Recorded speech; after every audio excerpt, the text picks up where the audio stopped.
buttons there if they work today. We'll see if they work. Some days they do. All right, YouTube's going. Nice. All right, Facebook's going. Sweet.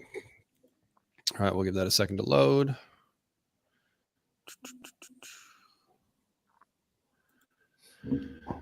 All right. Welcome everyone to a special edition of Build with the CEO. My name is Trevor. I'm the CEO of Coach Catalyst, and I have a special guest today, Robin, and he will introduce himself in a little bit and give us all the backstory. But I'm going to give you guys just a little bit of an intro of what today is going to be about. So Robin has a brick and mortar, and he's looking at adding like a virtual component to it. Doesn't necessarily want to grow the brick and mortar, multiple locations, or it's kind of capped out on its size. So we're looking at other ways of growth. And so that's what today is all about. We're going to talk about the virtual piece. We had a little discussion before this just to get some insight, but I mean, a lot of this is going to kind of be off the cuff. And so if you're listening and you're thinking about, hey, how can I want to create another revenue stream. If you're in the brick and mortar space, a lot of people think that like they have to have more gyms or they need to get bigger and all those kind of things, which like are possible. But they all come with their own challenges. But I think having an online component or a virtual component is an easy secondary revenue stream, which can turn into a major revenue stream if it's done well. So, Robin, thanks for coming on, man. Yeah, thanks for having me here. This is going to be hopefully very helpful. Yeah, this is going to be good. So give me a little bit of your backstory, because I know you've been in the industry for a while. So I think it's just important to have a little bit of backstory so we have some context for where you're coming from. Sure. Real quick, I've been in the business for probably a little bit more than 20 years.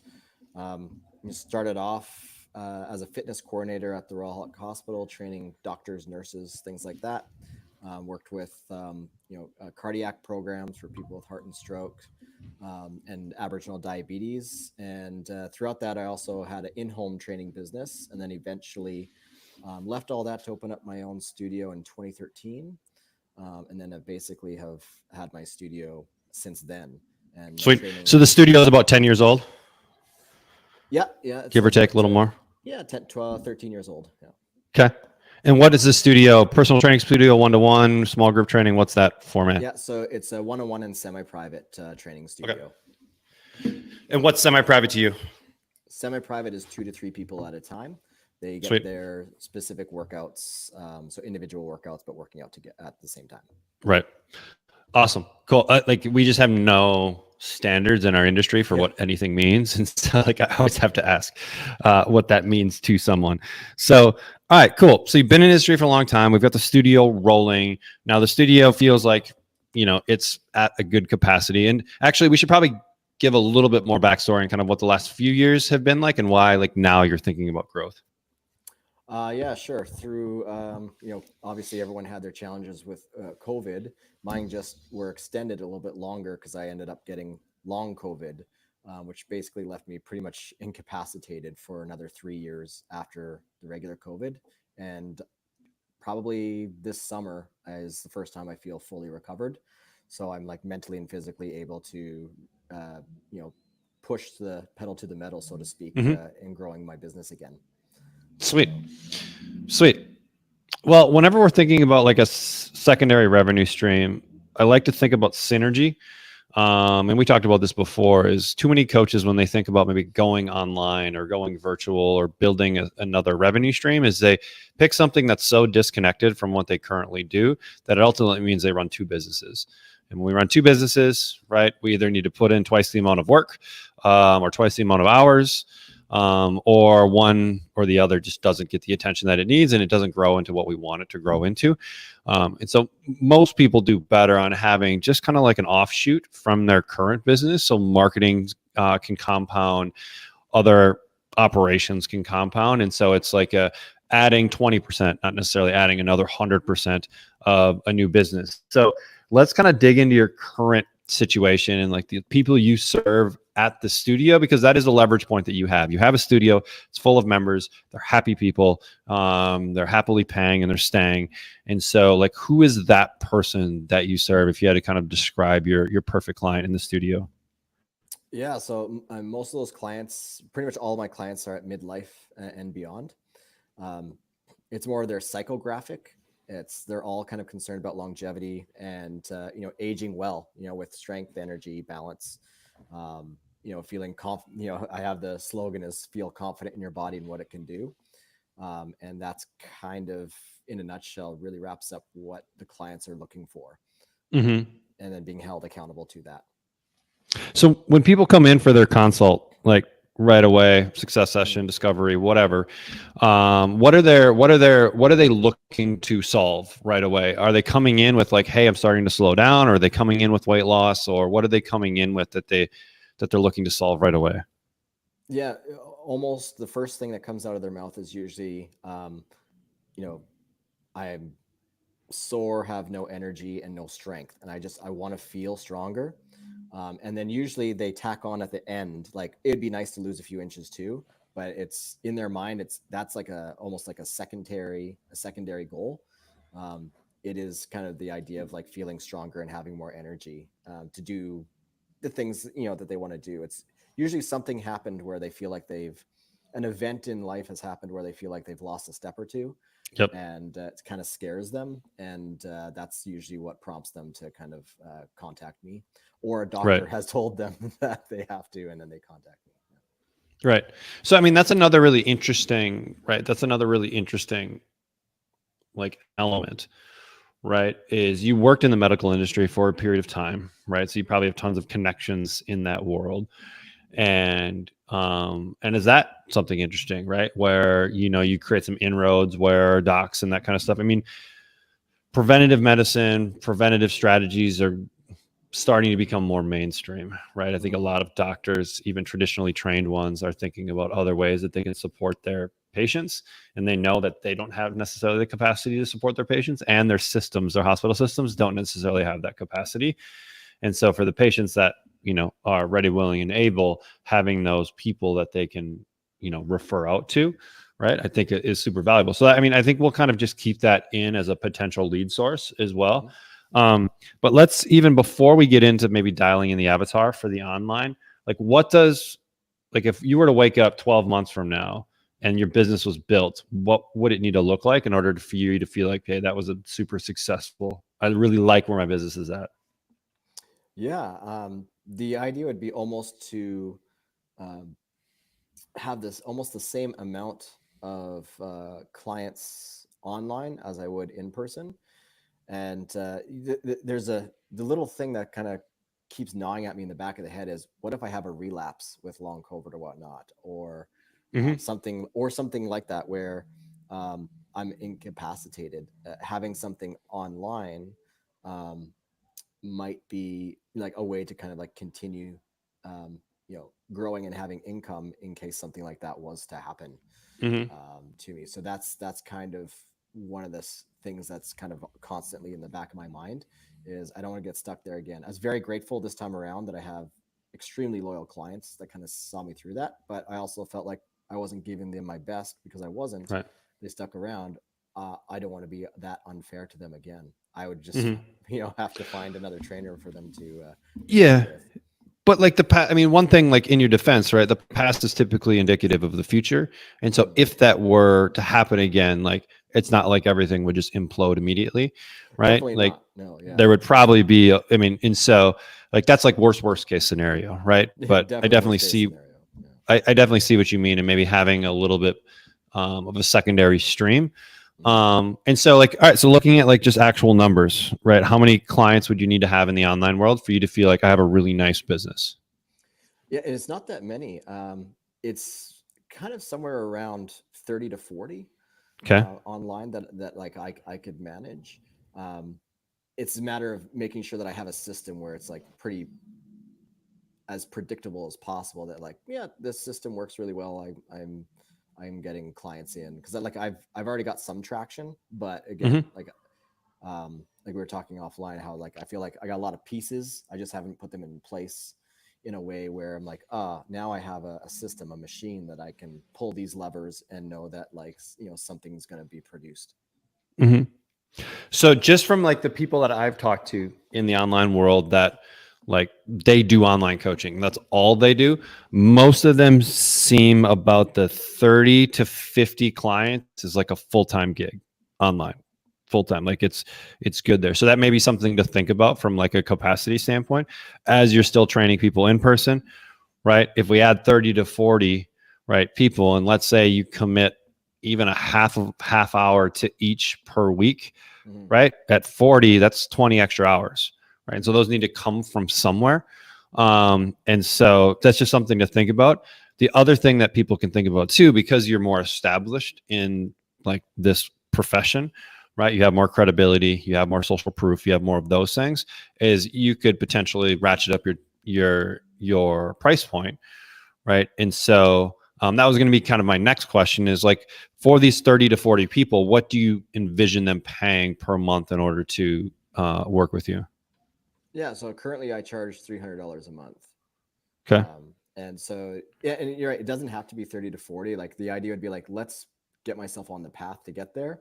And then Mhm. the idea would be like, we would see how much capacity I would be able to take on and want to take on. And, if I'm happy at 15, then great. But, it'd be nice to know that like, if I needed to or wanted to, then I could do that. So that's kind of where that's at. But yeah, $300 a month right now is the price point For the online stuff, right? for online. Yeah. Cool. So, all right. So that gives us, I mean, at 30 clients, you're almost 10K a month. 40 clients, you're 1,200 or 12,000 a month, right? And so, cool. So those are, I think, things when we're thinking about adding this additional revenue stream, right? It's kind of starting with a little bit of the end in mind. So now we know a little bit of what the destination, if the destination is, let's say 10K a month, cool. There's lots of ways to get there, right? It's 10 clients at $1,000 a month, right? It's 20 clients at $500 a month, right? Or it's 35 clients, give or take, 32 clients at $300 a month. And so just understanding the economics of it can be important in how we're pricing things. And because you're an established in the profession, I think you can move up in a price point much quicker because you have established credibility. If someone's a brand new coach and they don't have any clients and they've never really had any clients, like they're not going to be able to charge $900 a month because they just don't have the experience and probably don't have the social proof unless they're just like an incredible marketer. Then it potentially, or they're solving like a really unique pain that is extremely high and people are willing to throw money to make it go away. Okay, sweet. So, all right. So from there, we're looking at, 30 to 40 clients, $300 a month. And then let's start looking at avatar, because I think that's kind of the next piece is like who you're going to serve. And I know you kind of had two different directions that you were thinking about. So let's kind of talk through those. Yeah, that's kind of like for me, I feel like this is where like the crutch is, because this kind of like this is kind of where you target your marketing in different ways based on how you go. So you can either, in my mind, you can either go either super niched, so you pick like a subset of client that's already in your studio, and you focus all your marketing all into like calling out that one hyper niche, which is how like a lot of online training advice is going these days. Nothing wrong with that. I always worry about burning myself out with training that one person or that one type of person. And then the other way is like just the personal brand. So more of like, this is my philosophy around training. People like that. They get attracted to that. And then you can make multiple offers throughout the year doing more of that personal brand. So that's kind of like the fork in the road that I kind of struggle with, at least in my mind, is what kind of keeps me up at night of which direction that I really want to go. So right now, and you can kind of see like online, my marketing stuff, I've only been really, pumping stuff out for about last 6 weeks or so, but it's let's just start doing something. And but you can kind of see it is a little bit all over the place. And so I'd like to have that a little bit more streamlined. So it's, it is attracting people either to a personal brand or to a very specific niche. Right. So here's kind of how I think about this. And I don't necessarily know if it's an either or. It might be an and. So I think if you're marketing to people that you already have a relationship with, so people that are on your list that know who you are, people that have joined the gym and quit the gym, people that have never really turned into a client, but basically people that you've built your email list around locally, right? Personal brand, I think you can go all in on that and people will be able to resonate with that because they already know who you are, right? If we move into the online world where people don't know who we are, then we need to speak to a very specific problem, because like at that point, people don't really care who you are. They just care that you can solve the thing that they have going on. And so when we're speaking into a world that no one knows who we are, I think you have to be hyper specific in what you're talking about. One, it makes content creation way easier because here's the problem that I'm solving for this specific person, and I can just talk about it ad nauseum, which ultimately is what you have to do. Is just kind of talk about the same things in 50,000 different ways, but it's the same 5 things. Right. Yeah. You see people like a really good example of this is like a Pat Rigsby. You're familiar with Pat, aren't you? Yep. Oh yeah. Yeah. So Pat even admits this. Like he talks about the same 5 things, but he writes an email every day, and he's written an email every day for like the last like 10 years or 15 years or something stupid. Right. But he talks about the same things over and over and over again, just in different ways because they may resonate to different people, and we don't know what people are going to see too when we're in the online world, right? Even with a really good email open rate, let's say 40% of people open your emails. That's still 6 out of 10 that aren't seeing your email, right? And so you saying the same thing over and over again maybe feels repetitive to us, but to the end user, they may only see 1 out of every 10 times we post or put some piece of content out there, and so it's new to them, right? And so kind of going back to that is like I think you could probably ultimately make multiple offers, right? You already have a local list. Like how big is your email list right now? Around 2,000. Okay, sweet.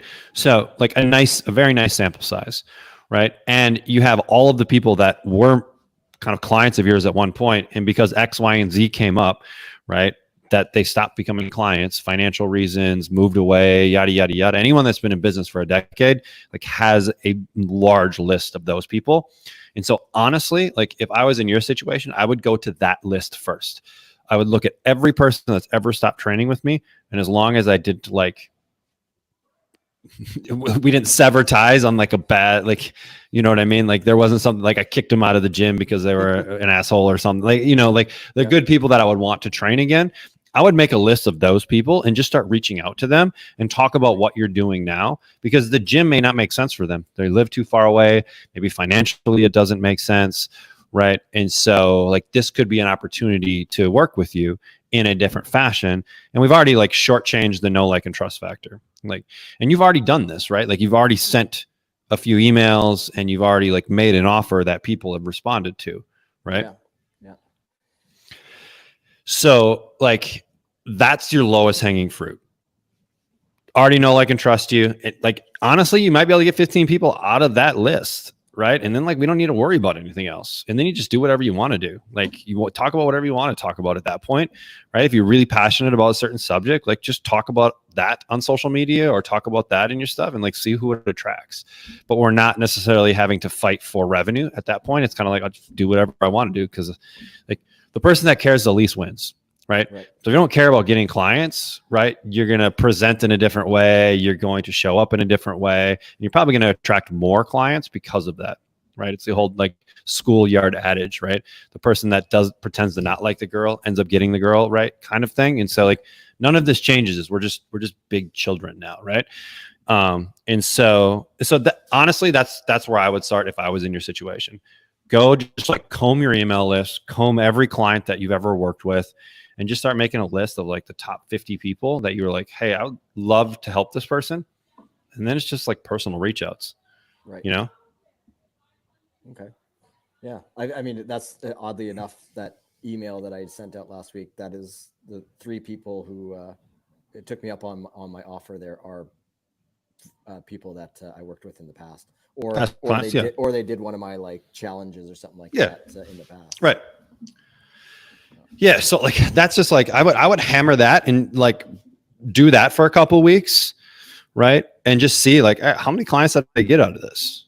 Right. And then you can kind of play with what those people are resonating with, what their problems are now. And that could be part of the conversation. And you could be like, you know, hey, Trevor, just wanted to reach out. I know we haven't worked together in a few years. I just want to let you know a little bit about what we're doing or what I'm doing now. You know, I've moved into an online space and starting to help people in that fashion. And like, you could either straight up offer it where it's like, hey, if you're interested or need some help, just let me know. I'd love to talk about how I may be able to help you. Or I'm thinking about trying to help people. What are some things that you might be struggling with right now, right? That you feel like having someone on your side would help you with, kind of thing. So we can kind of frame it as almost like market research as well. And like that can maybe help you get some ideas on like, all right, what are the problems that people have? Because the online world is a little bit different than the brick and mortar world, right? Like not everyone, because you're going to be dealing with probably like a 50 plus market, like a 50 to 80 probably market. Like the gym makes sense, right? Like I go to the gym, there's equipment there, like I move around, like I feel good when I leave, like my coach is there, like it all kind of makes sense. And so the online world is a little bit different, especially for that crowd. And so if we can kind of like, I think, for example, like what you launched with, right? Like the fit for your trip, like it's really clear, right? On what's okay. Simple. I'm getting physical capacity because I want to carry my luggage. I want to hike. I want to not be left behind because of a physical. And that's probably a little bit of your hook with these types of people is like, they're maybe afraid of like being the person that holds the group back, or they're afraid of not being able to fully experience something because they don't have the physical capacity to make it happen. Right. They want to go to Europe and walk the streets. They want to go to Machu Picchu and climb the stairs, right? All of those things. And so that could be more around like, that could be the pain, right? That you're starting to uncover a little bit is like we all understand what the aging process looks like, right? You can easily look at people that are 20, 30 years ahead of you and you can see what your future looks like. Is that the future that you want? Yeah. Right. And you can look at people that are 20 or 30 years ahead of you that have taken care of themselves and done the things they need to do.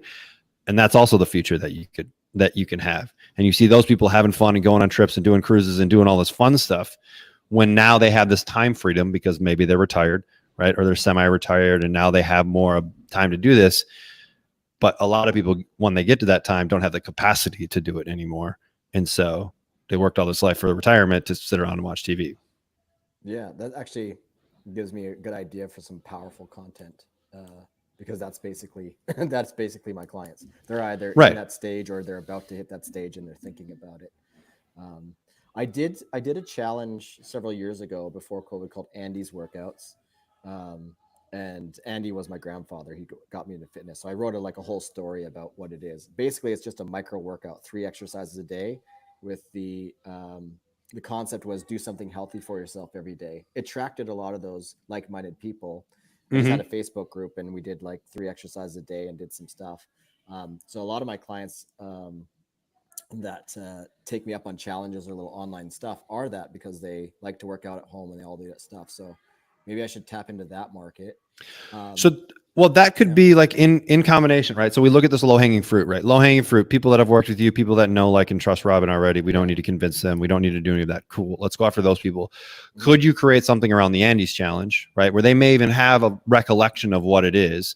And you can just kind of talk about like, hey, I'm relaunching this thing, right? Here's what it is. And here's what it can do for you. Would you be interested in joining us? And maybe it's like really free or it's like a discount, because all we're trying to do at this point is to re-engage. Sure. Right. We don't need to sell them into $300 a month or anything right now. We just need to re-engage with them and bring them back into our world so we can continue to provide value for them. Right. And be able to have that conversation. Okay. And then once they start to see a little bit of success, now we move them into a longer term relationship. Just kind of like reigniting the flame a little bit, if that makes sense. Right. Now, and I mentioned my newsletter, I just switched up to the 3-2-1 go, where the 3 is basically an Andy's workout, 3 exercises for a week. Would it be a good idea online to kind of drive people to the newsletter? They get a little taste of that and then absolutely make my offers there. Yeah. You never we're never going to go wrong in building our email list ever go wrong with that. Yeah. I think that's where kind of especially people who don't know me, doing those little things, I feel like that would be a good way to get after the low hanging fruit, getting people into that newsletter might be a good way to drive. Email list is a long game, right? That email list is a long game, and the goal is a volume play. It's just trying to get as many people on there as possible, because the people that are going to stick are going to stick, and we just need enough of them. Right. And again, and we're not talking about creating a 1,000-person type business. We're talking about 20 people. Right. And so if you can get 20 people and then now you have an email list that you're excited to provide content to, I think that's another piece of it too, especially because like this is kind of like an additional revenue stream for you. And so like you should be excited about writing these things and excited about sharing this information and Yeah. like I because love that's going to make it fun, Yeah. right? Yeah. And then It's you're going to fun. do it, right? You're going to do it longer because this will be something you need to do for the next year, 2 years, 5 years, right? It's not something that can just be like, hey, the next 3 weeks and then we're done with it. And Yeah. so adding that stuff in, I think would be huge, but just getting some traction early on with people that already know, like, and trust, using email as like your main delivery source, and everything drives back to email. So are there lead magnets or other things you could create around this, like Andy's challenge, or that could be like your little bit of your kind of front end offer type thing. That's a good one. And then again, like create content on social, right? But a lot of it just ties in with the email, right? Like it's just email can be like the long form, and then you can have short form that's maybe video or something like that. And then everything kind of leads back to the email list, right? We always want to try and take people off of socials, move them onto the email list.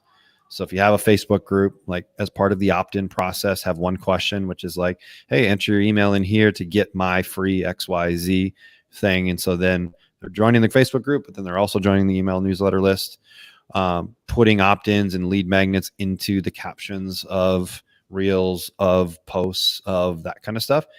And then like, I mean, how many Facebook friends do you have? I don't know.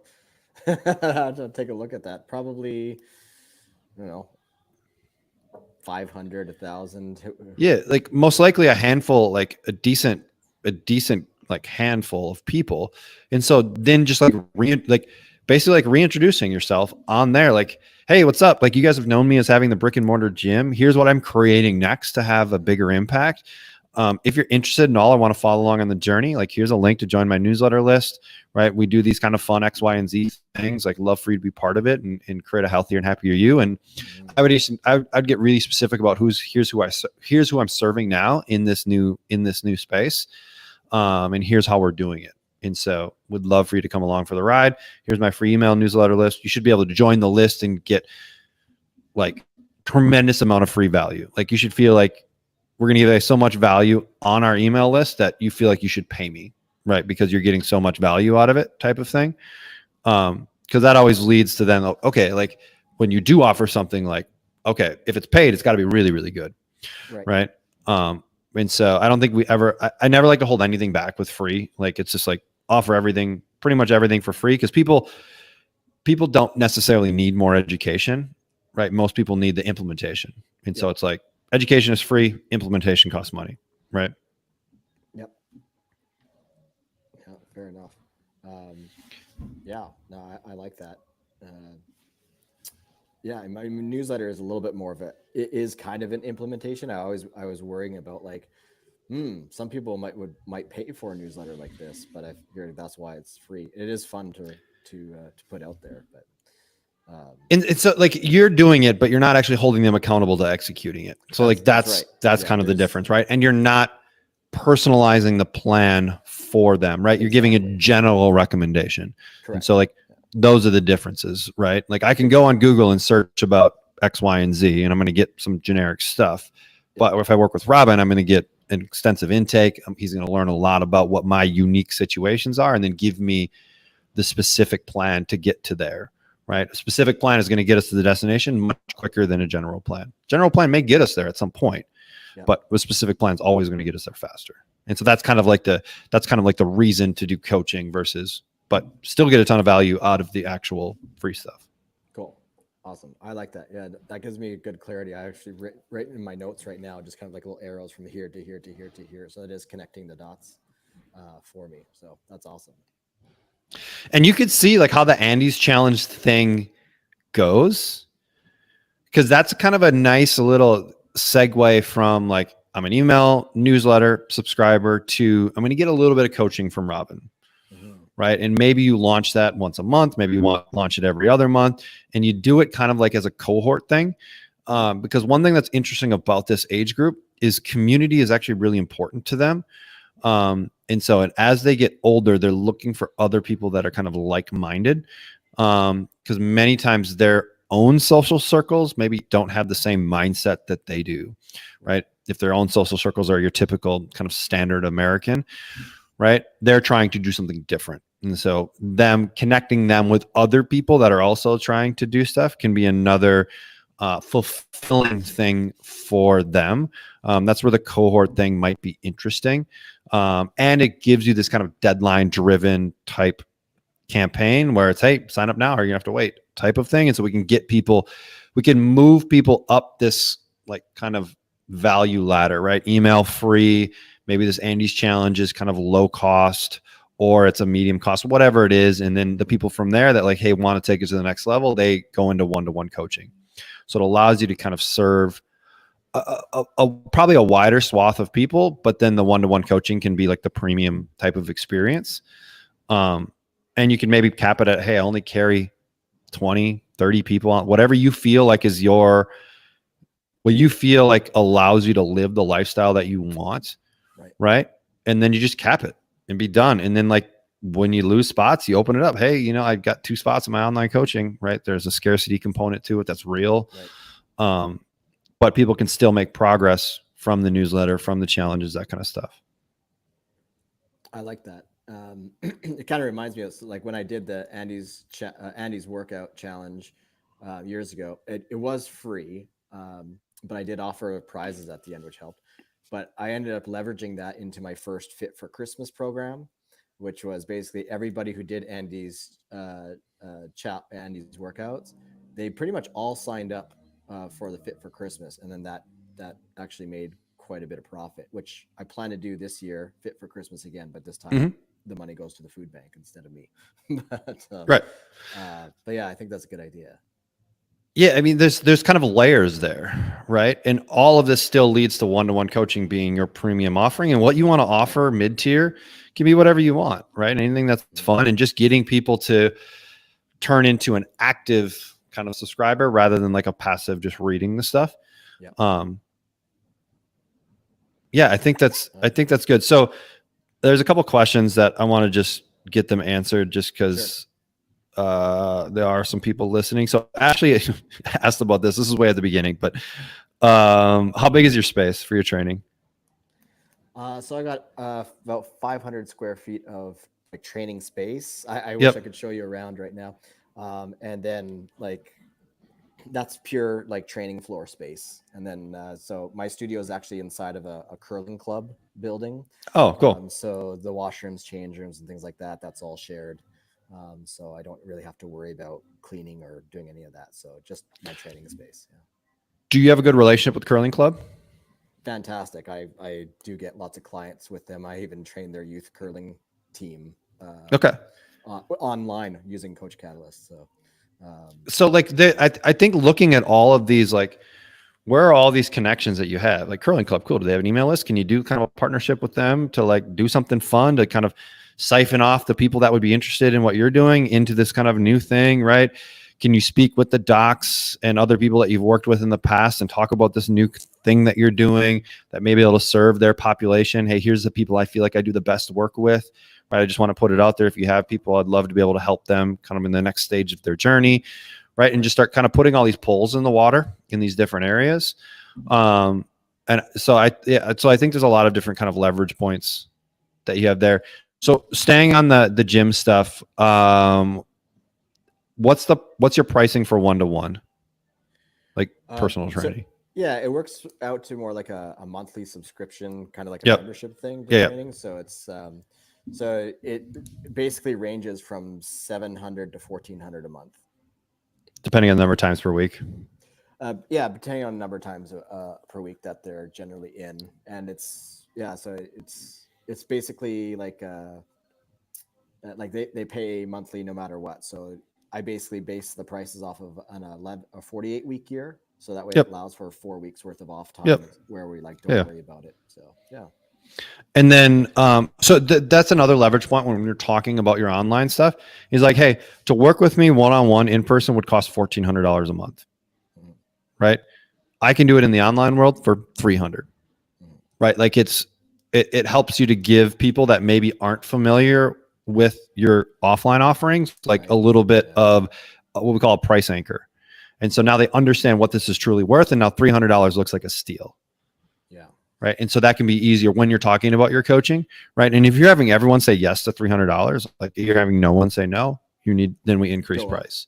Yeah. Yeah, I we was already want thinking about that. Yeah. we want like 40% of the people to say no, it's too expensive. Cool, it's not right for you, kind of thing.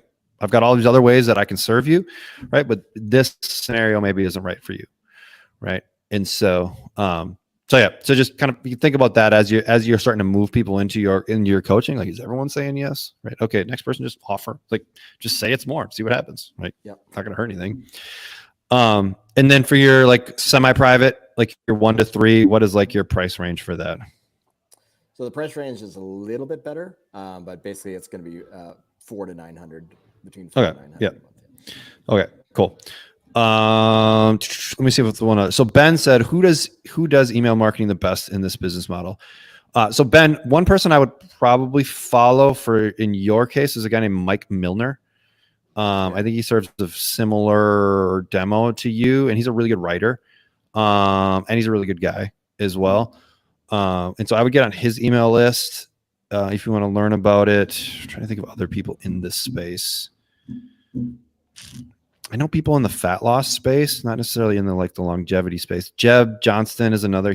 I like his email list. He's got a nice email newsletter list, but again, they kind of served more of I'd call it female weight loss population. Do you know anyone, Robin, like that's in this space that does like interesting work in more of the longevity world? Yeah, that's the hard one. There's not a lot in the longevity world that do a lot of emails. I know that Ryan Carver in this, he's in Coach Catalyst. He has a 50+ gym, and I'm not on his email list, but he puts out a lot of good stuff. Mm-hmm. So if he does have an email list, that might be a good one to go with. And but Mike Milner was the first one off the top of my head. Yeah, like he's a good writer, and he writes, I think, every day. So one other thing that I like, if you're into this longevity crowd too, is like Peter Attia. Like I think his podcast is and his content is really good, just information that you can utilize and talk to this population with. Like he does a lot of interesting things around like grip strength and different lifts and that, like setting standards and benchmarks and that kind of stuff to help. Because that's one of the things in like the longevity world is like, all right, like what does this all mean? Like fat loss is pretty easy. Like, did I lose weight or didn't I lose weight? Did the scale go down? Did my fat go down? Right. It's pretty easy to assess progress. And so one challenge I would have for you in this space is like, all right, how do you create the benchmarks for your people? Right. What are they? Maybe they're unique to your system. Yeah, I actually do have I do have a list of benchmarks that I have right on the whiteboard. So maybe doing some content around that or creating a lead magnet around it. So. Yeah, like I mean, yeah, I think a lead magnet one could be interesting because like comparative type lead magnets are really powerful, right? Everyone's seen the like are you middle class, right? Like it's like, does your income make you middle class? Like it's like people are going to click on that because it's like they want to see like how do they stack up against others. And so I think having a lead magnet around like can you complete these tests, right? Or like I think you can come up with something creative that allows someone to be like, oh yeah, I want to know where do I stand in all of this, right? So yeah, I think that would be good. And then you can kind of play into it, right? And then if you find that there's like a certain subset that you're like really resonating with and you're really passionate about creating content around and like you want to go deeper with, like you can then start to like kind of move in that direction. But I think you have enough leverage in your current stuff that like you don't necessarily need to get super, super, super niche. Unless you want to, kind of thing. So does that make sense?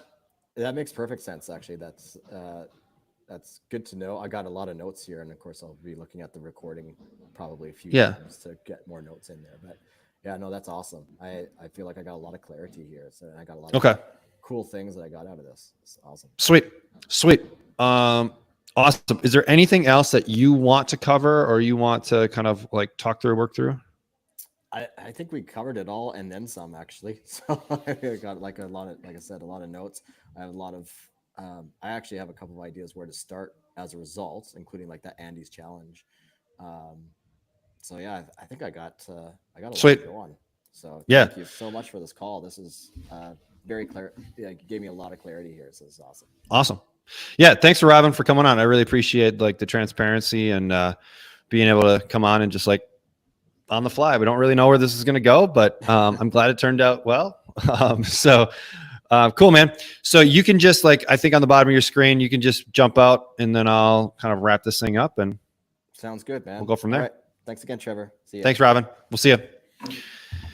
All right, guys. So hopefully you took some of the principles out of that, right? That was specific to Robin's situation, right? Where he has a little bit of, I call it leverage, right? He already has a little bit of an audience. He has that. And so his strategy is probably going to be different than someone that's maybe brand new into this space.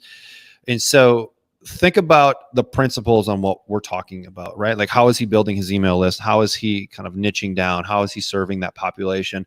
What's maybe a way to get that population off the sidelines and starting to work with him? And then kind of what do premium offerings look like, right? And so that's gonna be a little bit different for every person, but there are principles that apply across all of these. So if you have questions, if you want us to go deeper with anything, definitely drop it in the comments.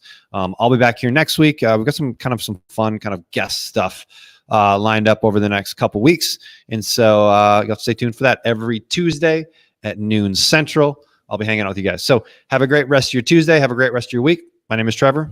We'll see you.